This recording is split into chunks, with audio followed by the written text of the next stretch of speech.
Hoje a gente, tem uma live especial com a nossa pesquisadora, Maiara Miranda. Ela é nutricionista pela Universidade Estadual de Campinas, mestre e doutora em Ciências dos Alimentos pela Universidade de São Paulo, professora de graduação responsável pela disciplina de avaliação nutricional da Universidade de Mogi das Cruzes. Também ela é professora de pós-graduação na área de nutrição e câncer, nutrigenômica, nutrigenética e epigenética. Ela vai falar com a gente hoje sobre o working paper que ela produziu ao longo desses últimos meses com o tema Rede de Informações sobre Obesidade no Brasil. Seja muito bem-vinda, Maiara. Bom dia. Bom dia, Doralice. Obrigada. É um prazer novamente a gente estar falando sobre obesidade. Então, estou muito animada para a gente trocar um pouquinho hoje sobre rede de informações. Eu vou começar com a minha descrição. Eu sou uma mulher branca, com cabelos presos, eu estou de fone, de óculos, eu estou com uma blusa cinza e um cachecol roxo, porque está um pouquinho frio aqui em São Paulo. Hoje, como a gente comentou, a gente vai falar um pouquinho sobre dados hoje. Não sei se vocês estão conseguindo me ouvir, se estão conseguindo me ver, por favor, me falem, se não estiverem. Mas a gente vai começar a falar um pouquinho sobre essa questão de redes de informação mesmo relacionadas à obesidade no país. Então, só começando a falar um pouquinho sobre esse working paper, o objetivo principal foi a gente procurar onde essas informações estão presentes. Nós temos estudos populacionais, alguns dos grandes inquéritos nacionais trazem algumas informações, fomos atrás dos sistemas de informação que permitiam minimamente a gente verificar o número de pessoas com obesidade e sobrepeso no país e verificar as características deles, como que eles poderiam ter limitações e potencialidades. Então, como o Guilherme falou, a gente trabalha com várias frentes de conhecimento e este working paper está relacionado com a frente de conhecimento, de produção de conhecimento realizado aqui pelo Instituto Cordial. Vamos começar a falar um pouquinho sobre a obesidade. Acho que grande parte da audiência já tem acompanhado bastante e sabe que a obesidade ela é um problemão, e que a gente tem algumas estimativas de que para 2030 mais de 1 bilhão de pessoas viverão com obesidade no país, no mundo e no país. Quando a gente pensa nesse número, é um número muito expressivo de pessoas, e quando a gente tenta minimamente pensar em ações, a gente precisa conhecer a evolução do número de casos para também compreender não só a evolução do número de casos, mas quais são esses fatores determinantes, esses fatores que são condicionantes a essa condição, Então, o que poderia levar a um maior desenvolvimento da obesidade, a uma predisposição do excesso de peso não saudável? Então, quando a gente entende melhor esse cenário, entende melhor quais são esses números e onde esses números estão, por exemplo, aumentando muito, a gente consegue planejar uma medida um pouco mais efetiva, tanto de prevenção, mas também de manejo, porque esses 1 bilhão de pessoas viverão com obesidade. Então, a gente não tem que pensar só em prevenção, mas em manejo, em acompanhamento a longo prazo, porque a obesidade ela é uma doença crônica, ela vai perdurar por muito tempo. Então, é muito fundamental que a gente acompanhe essa evolução de casos e também desses fatores que são condicionantes à obesidade e ao sobrepeso. Para falar um pouquinho disso, nós temos no Brasil uma série de sistemas de informação, uma série de inquéritos populacionais que, na verdade, trazem vários aspectos de saúde no país. A gente tem esse histórico de fazer pesquisas populacionais, de inquéritos populacionais que trazem essas informações. Como sistemas de informações, nós temos vários tipos de sistemas, como, por exemplo, de nascidos vivos, sistema de informação de atenção básica, sistemas de informações hospitalares, que vão trazer para a gente bastante informação em termos de saúde. Além desses sistemas de informação, nós temos também alguns inquéritos populacionais muito conhecidos, como, por exemplo, a pesquisa de orçamento familiar, nós temos a PENSE, nós temos o próprio Vigitel. Então, são vários inquéritos populacionais que também informam o Sistema Único de Saúde de como está a nossa população em vários aspectos, em várias variáveis específicas.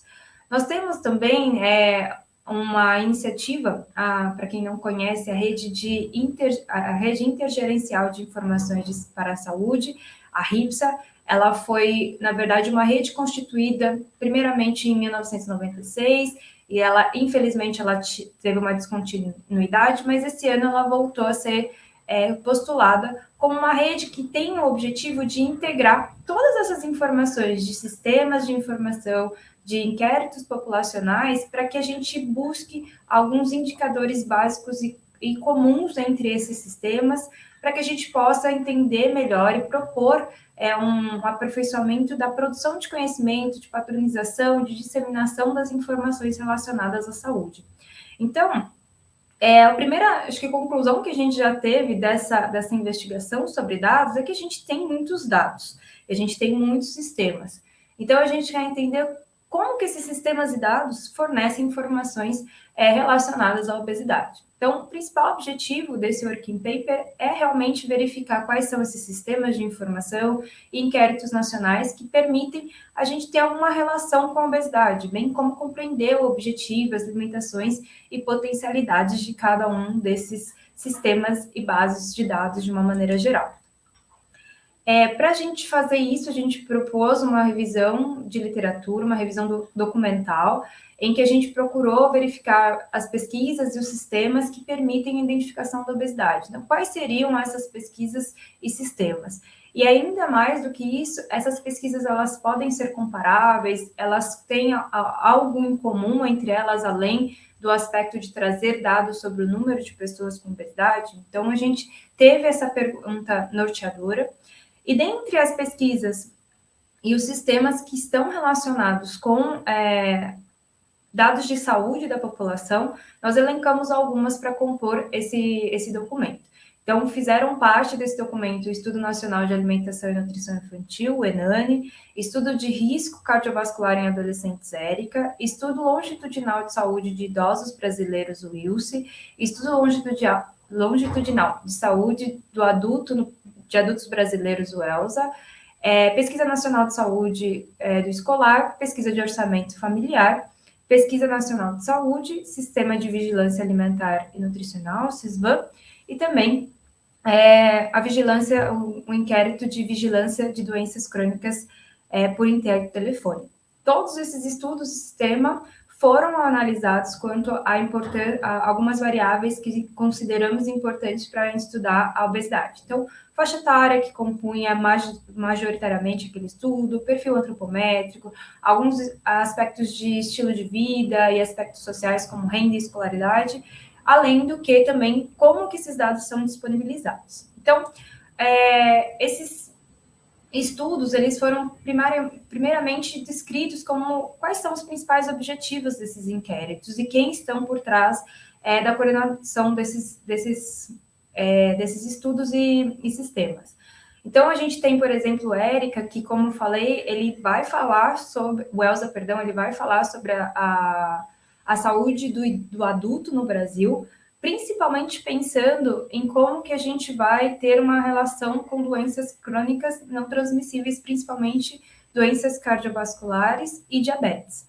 O ILSE vai focar especificamente em aspectos determinantes da saúde do idoso. Então, como ocorre esse envelhecimento, como que a gente consegue essas informações e tratar de uma maneira em que a gente consiga manejar melhor esses idosos. O ENANI vai focar numa população diferente, vai focar especificamente na população de crianças até 5 anos. Ele é coordenado por uma série de instituições, como a Universidade Federal do Rio de Janeiro, a Fundação Oswaldo Cruz, o Ministério da Saúde. Então, essas organizações, elas têm públicos específicos, objetivos específicos e coordenações específicas também. O ERICA vai focar em adolescentes, a PENSE, em suas 2 edições, vai focar em saúde dos escolares, em informações importantes para a saúde dos escolares. A PENSE, de uma maneira geral, vai avaliar aspectos de saúde da população. Então, como que a gente vai ter fatores de riscos associados ao desenvolvimento de doenças crônicas não transmissíveis.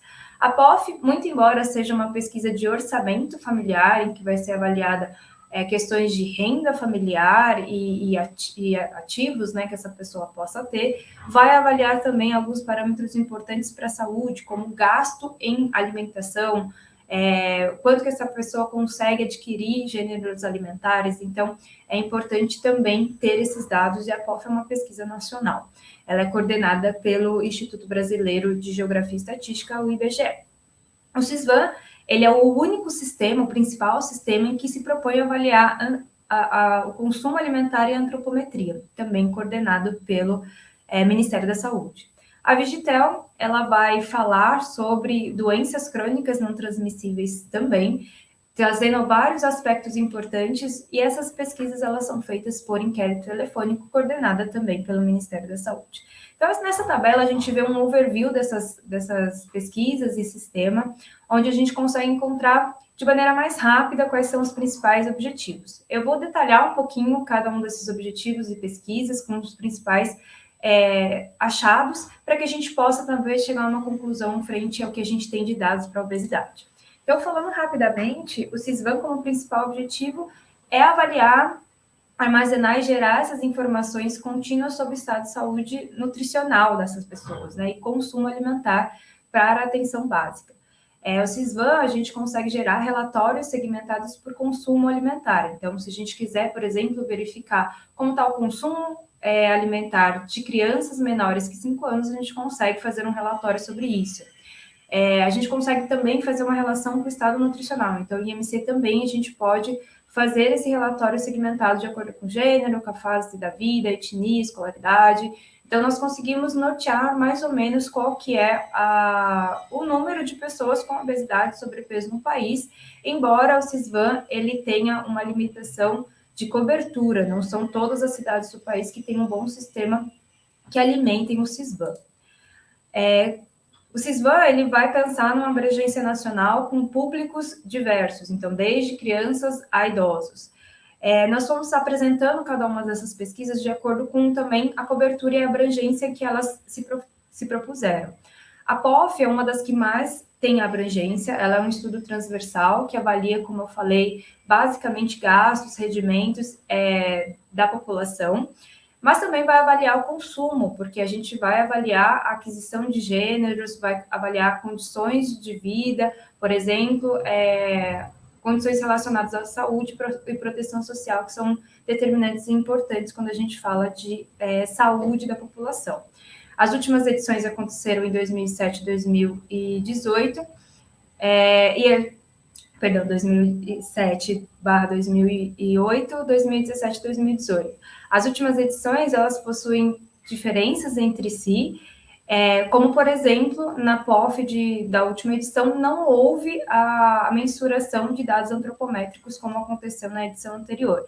Então, nesse caso, a gente não conseguia ver, por exemplo, qual é o número de pessoas com IMC elevado.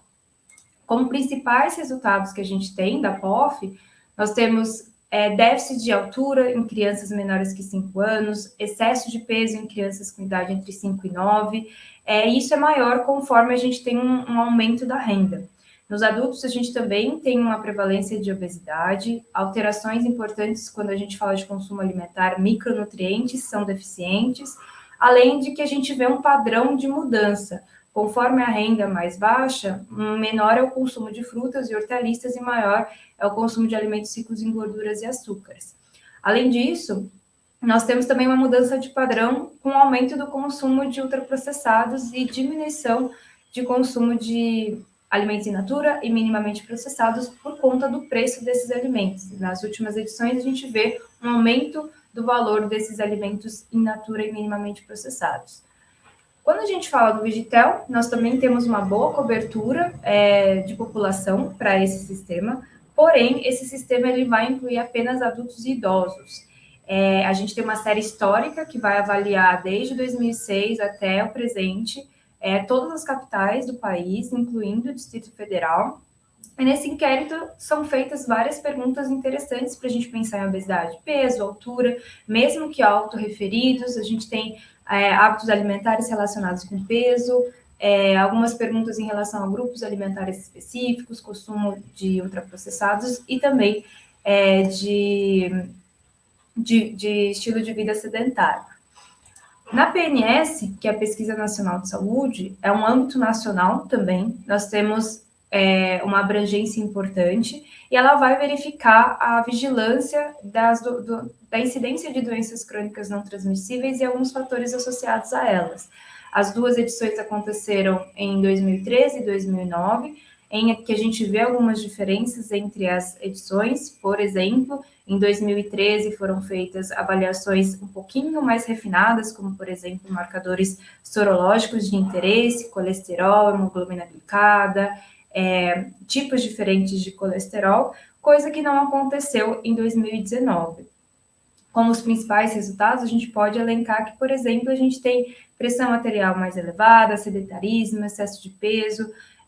Nós temos também a introdução precoce de alimentos ultraprocessados para crianças que são menores que 6 anos. Então, é importante que a gente comece a verificar esses dados para, inclusive, pensar em políticas de prevenção. Falando especificamente no público de crianças, o ENANI, ele é um inquérito populacional que aconteceu em 2019 e 2020, que fala sobre crianças de 6 meses a 59 meses, que seriam ali 5 anos, e pensando em 3 grandes eixos: aleitamento materno, alimentação complementar, consumo alimentar, estado nutricional e a presença ou não de deficiências de micronutrientes. Como principais resultados, a gente percebe que há uma presença de desigualdade social que leva muitas vezes à insegurança alimentar, deficiências de micronutrientes importantes, e isso é muito marcante entre as macro-regiões. E essa presença de excesso de peso em crianças abaixo de 5 anos, prevalência de sobrepeso, tanto nas mães quanto nas crianças, além do alto consumo de alimentos ultraprocessados, que fere um pouco a recomendação, que fere bastante a recomendação da OMS quanto ao aleitamento exclusivo até os 6 meses. Então, a gente identifica pontos em comum entre as pesquisas e a gente percebe que a obesidade e o sobrepeso, ela realmente é um problema de saúde pública para diversos tipos de população. O ERICA vai trabalhar com adolescentes. Ele foi uma pesquisa que aconteceu em 2013 e 2014, com adolescentes entre 12 e 17 anos, em que houve a avaliação de dados antropométricos, inclusive circunferência de cintura, que é um dado interessante quando a gente pensa em risco cardiovascular, em risco cardiometabólico, além de parâmetros inflamatórios, perfil lipídico, perfil glicídico. E a gente percebe que nessa pesquisa a gente tem elevação desses perfis lipídicos, alto consumo de gorduras, prevalência de hipertensão e obesidade na população de adolescentes também. Quanto à PENSE, que também vai trabalhar com adolescentes que são escolares, com idades médias entre 13 e 17 anos, com algumas avaliações importantes para avaliar o risco de predisposição ao ganho de peso, estado nutricional, consumo alimentar, atividade física como principais determinantes. A gente tem que a obesidade ela está presente, está associada muitas vezes a bullying, a gente tem um excesso de peso presente nessa população, além do consumo diário de alimentos que não são tão legais, né? Os alimentos ultraprocessados, que podem levar também a um risco maior conforme consumido frequentemente. Em 2019, a PENSE não analisou os dados antropométricos, porém, continuou avaliando o consumo de ultraprocessados e a prática de atividade física e verificou que esse padrão continua acontecendo.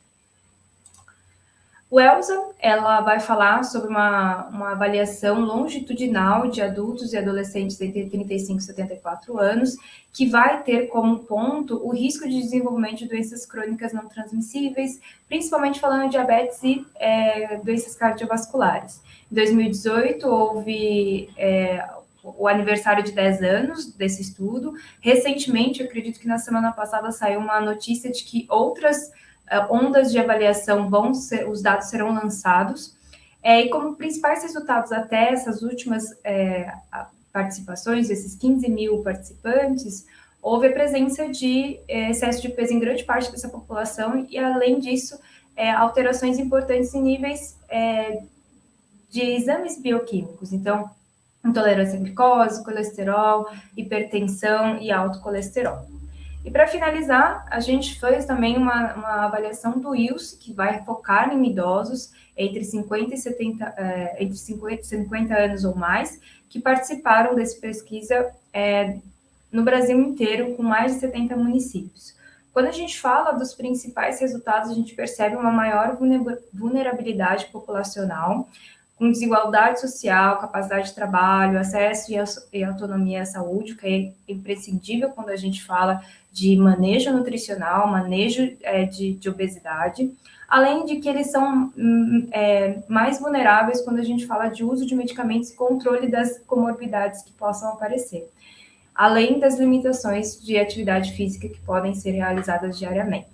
Então, isso foi um overview muito rápido dessas pesquisas, e a gente tentou facilitar o acesso a essas informações, tabulando cada um desses dados de importância. Então, por exemplo, a gente separou esses dados de acordo com a forma que esses dados são disponibilizados, a faixa etária principal que eles abordam, as informações de estilo de vida e os aspectos sociais. Grande parte dos estudos, eles podem ser acessados tanto no formato de relatório quanto de microdado, que permitem análises mais robustas, que permitem o download do banco de dados, porém outros, como por exemplo o ELSA, o WILS, o ERICA, eles só permitem o acesso aos dados através dos artigos acadêmicos, o que dificulta muito para pessoas de público geral, como os gestores de saúde ou mesmo a população terem acesso a esses dados. Nós temos avaliação de diversos grupos, então, desde crianças até idosos, a gente tem uma avaliação específica em diversas pesquisas. O consumo alimentar, e aqui como consumo alimentar a gente coloca não só avaliações de recordatório de 24 horas ou questionário de frequência alimentar, mas todos os determinantes que são importantes. Então, determinantes relacionados a alimentos ultraprocessados, avaliação de grupos específicos de alimentos, a gente considerou como avaliação de consumo alimentar. Grande parte das pesquisas traz a atividade física como um fator que é importante, que é avaliado. A escolaridade também é vista em grande parte dessas bases de dados, e a renda familiar também é um fator que aparece em quase todas as bases que a gente avaliou. Quando a gente fala especificamente de antropometria e bases de dados, nós temos alguns parâmetros antropométricos que foram feitos, então, altura e peso, e, consequentemente, foi possível calcular o IMC. Isso não foi possível em todas as pesquisas, como, por exemplo, a PACE de 2019 e a POF, e algumas dessas pesquisas ainda traziam dados de circunferência de cintura, que são importantes quando a gente pensa em risco cardiometabólico. Essas pesquisas, elas traziam esses dados muitas vezes tanto autorreferidos, então a pessoa trazia essa informação autorreferida, como também mensurada. Sempre que a gente está falando de circunferência de cintura, esses dados foram mensurados. Não necessariamente altura e peso foram mensurados em todas as pesquisas. Quando a gente olha tudo junto, a gente tem algumas informações importantes em termos de desafio de comunicação. Esses dados têm muitas barreiras em termos metodológicos. Como grande parte dos objetivos dessas pesquisas não eram fundamentalmente trabalhar com a obesidade, ela tangencia muito essa informação. Então, as informações, a maneira com a qual aquele estudo foi desenvolvido, tem metodologias específicas. Então, nós temos diversidade de metodologias, segmentação de amostra, também a ausência de segmento, de financiamento para segmento de certa periodicidade. Então, tem horas que a gente tem uma pesquisa que demora 10 anos, depois ela demora 7 anos. Então, a gente tem um problema também de financiamento e alocação de recursos.